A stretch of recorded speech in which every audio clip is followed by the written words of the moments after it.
Hey everyone, welcome back to my channel. My name is Katie, and if you are new here, welcome. Today we are going to be creating a slimline card using products from Close to My Heart. So here is just kind of a close-up of the sample slimline card that I created that we're going to be essentially recreating, but with a few different products. So right here I am showing you that I used a retired stamp set, but then I also used a few new items that are still available in the online only section of the website. So I thought this just turned out really cute and super cheerful, and I wanted to go ahead and create another one. So I did decorate the inside a little bit, and I'm going to show you all the items that I used and how I achieved this look. So I wanted to stick with kind of that color blending theme, but I decided to use a few less colors. So I used the Distressed Oxide inks from Tim Holtz, and to coordinate with those, I paired them with a few of the Spectrum Noir markers that kind of coordinate with them. So those three right there are the ones that I thought kind of best matched the three inks that are from Tim Holtz. So with the Slimline card, you can also purchase this really awesome Thincut. So that is the Thincut that came from the January-February catalog, I believe, but it is still available and it creates that awesome line effect. And then these are the pennants that you can also purchase as well, and you get both of them in that set. I decided to go ahead and use both of them on that card today. So for that pennant that kind of has the scallop on the bottom, I decided to actually color it in myself versus using colored or patterned paper, and what I used was the pink and then the yellow tone of the Distressed Oxide ink. Then for the other pennant, the traditional pennant, I decided to go ahead and just keep that basic daisy white. For the actual Thincut itself, I wanted to add a little bit of shimmer to it, but without using glitter paper. I decided to use the pearl paper instead, and I think that gives just such a nice little subtle shimmer to the card as well. So I'm just using the bases that Close to My Heart sells. These are the Slimline card bases. I believe you get 25 of them in a pack, and they also come with the envelopes. So right here, I'm just kind of showing you, I guess, the technique that I use for Distressed Oxide inks. What I really like about Distressed Oxide inks is that you really don't have to have any coloring skills.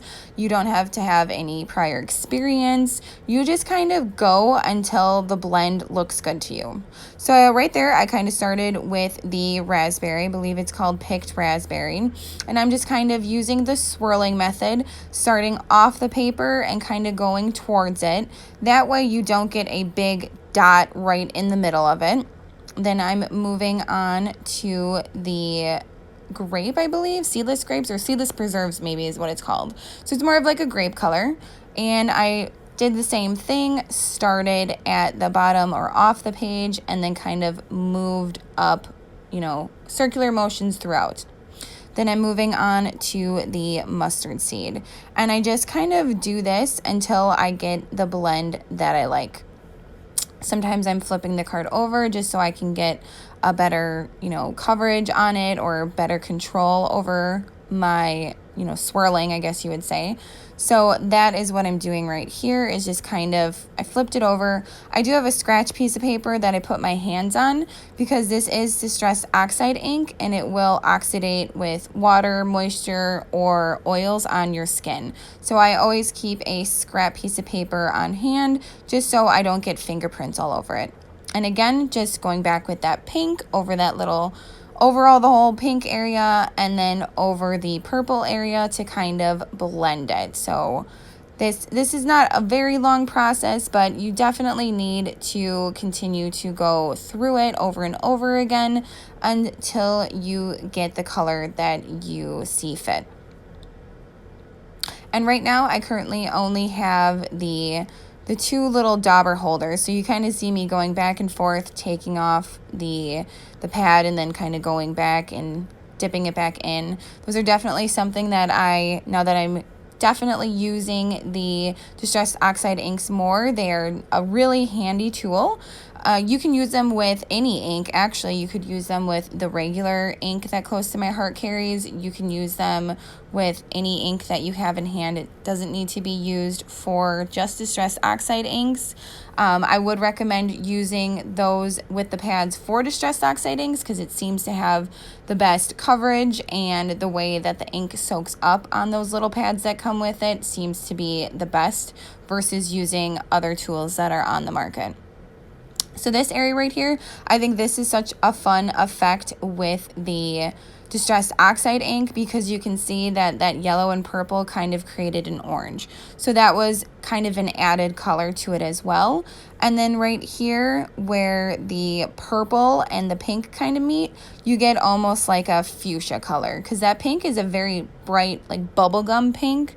And then in the middle, you kind of almost get a really pretty like fuchsia color too. So with just using 3 inks, I ended up getting 5 colors, which I just think is really fun. And then later when you see that I put that diagonal striped Thincut on top of it, you can see all the colors shining through. So that's just kind of a really neat effect with this as well. Another really cool thing with the Distressed Oxide inks is, again, they oxidate. So you could spray some water on there, you could spray some shimmer brush on there, and it'll actually oxidate, and you'll get these really cool like bubbles everywhere too. So here I'm just kind of showing you a close-up of the like kind of gradation that I created with all the colors. So then what I always suggest is to make sure you put the lids on right away, just because these could dry out, and they could dry out pretty quickly, and you just don't want your ink pads drying out. What I also like about the Oxide inks is it's super easy to clean them up. I used a surface, to kind of protect my actual table, but then I just wiped it off with like a Lysol wipe, and it came off super easy. So another good thing about these. So right here, I'm kind of showing you the die cuts that I created, and I used a newer stamp set. So this is the birthday borders, and I wanted to create a card using newer birthday products because I have the one tried and true stamp set that I always use, but unfortunately it's not available. So I wanted to make sure that I used a newer product that is still available. And right there, I'm kind of showing you the ones that come with Thincuts, and I really like that this is also more versatile than just birthday cards. You could easily use those presents for Christmas, and the hearts would be great for Valentine's or an anniversary card. So right here, I'm kind of showing you where the inspiration came from. This is the January-February catalog. I typically keep the catalogs just so I can have inspiration from them. And I really wanted to make this card. In fact, this is what kind of sold me on that Thincut. As soon as I saw those beautiful colors in the background, I knew that I needed to purchase it. So here is our card base, and I'm just going to go ahead and glue down that Thincut.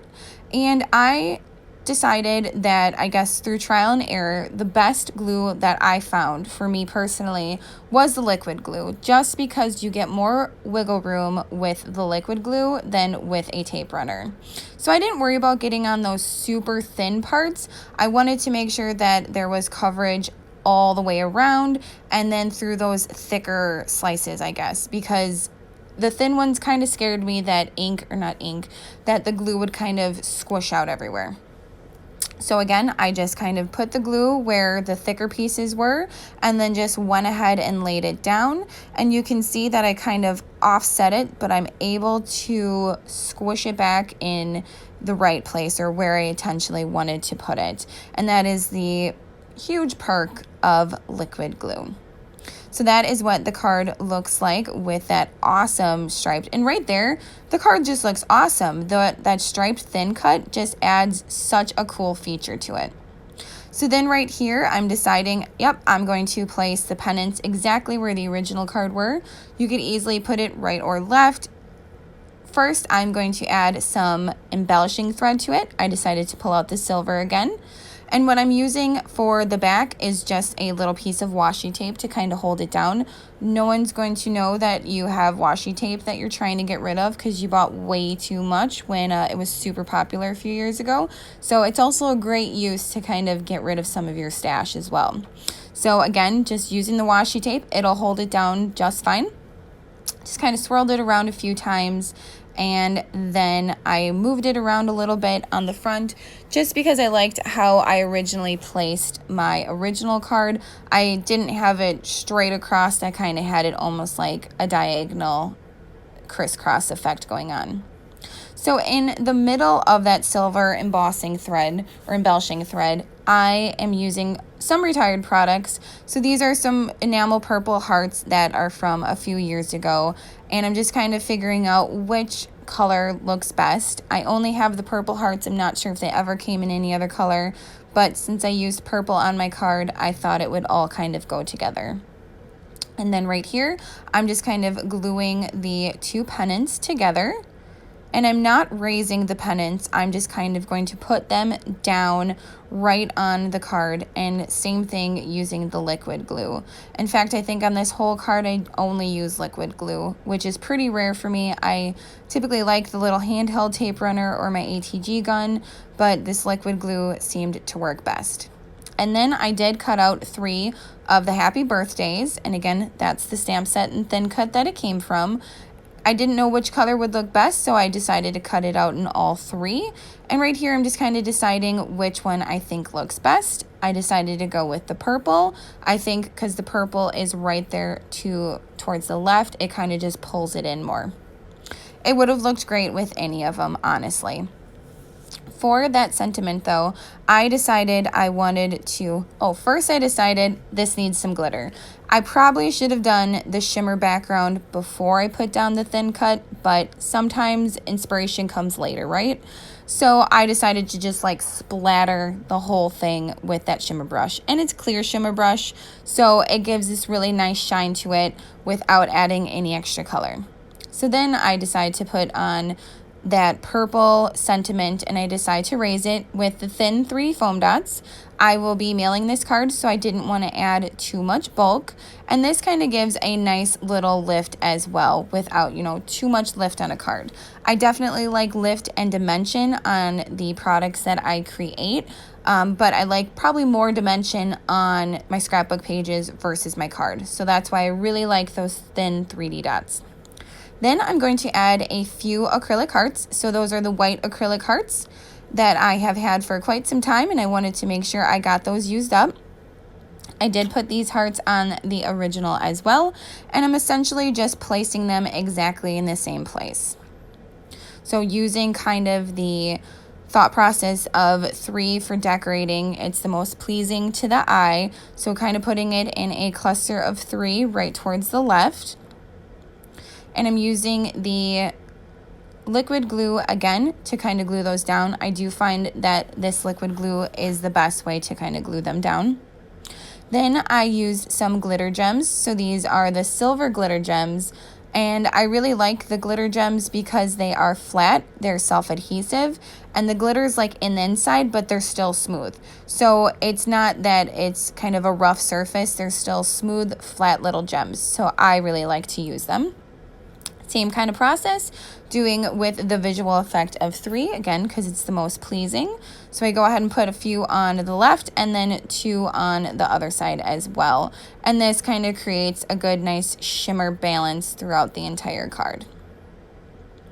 Then I am going to add some shimmer brush to the happy birthday, because I just thought that needed just a little extra glitter, because I like glitter on birthday cards. I just think it makes them extra special. And this is the good glitter. It doesn't fall off. So anyone who appreciates non-falling glitter would appreciate this as well. So I'm trying to get it on camera too. All the shimmer, I swear cameras do not do it justice.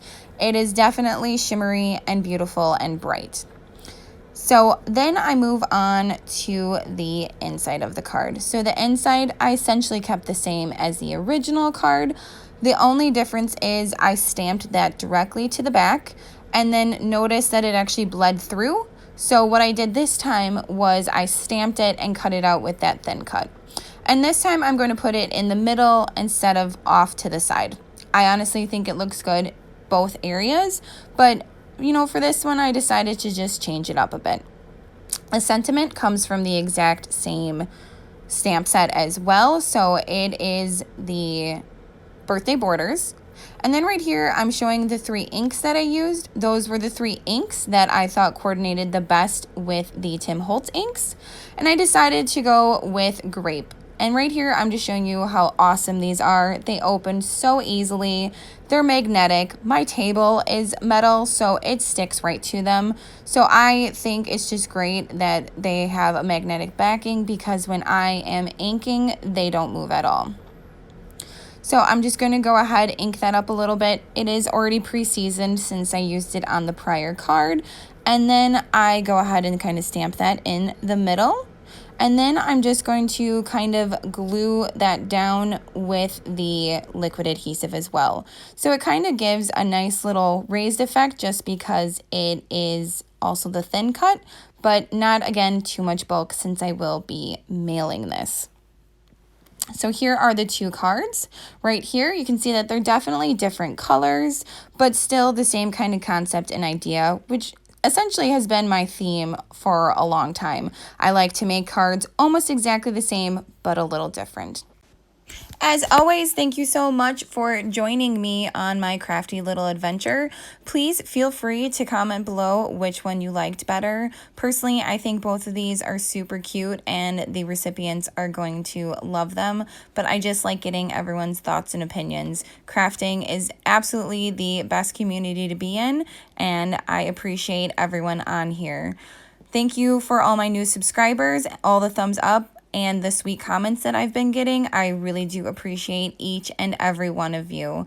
So thank you again for joining me, and as always, happy crafting.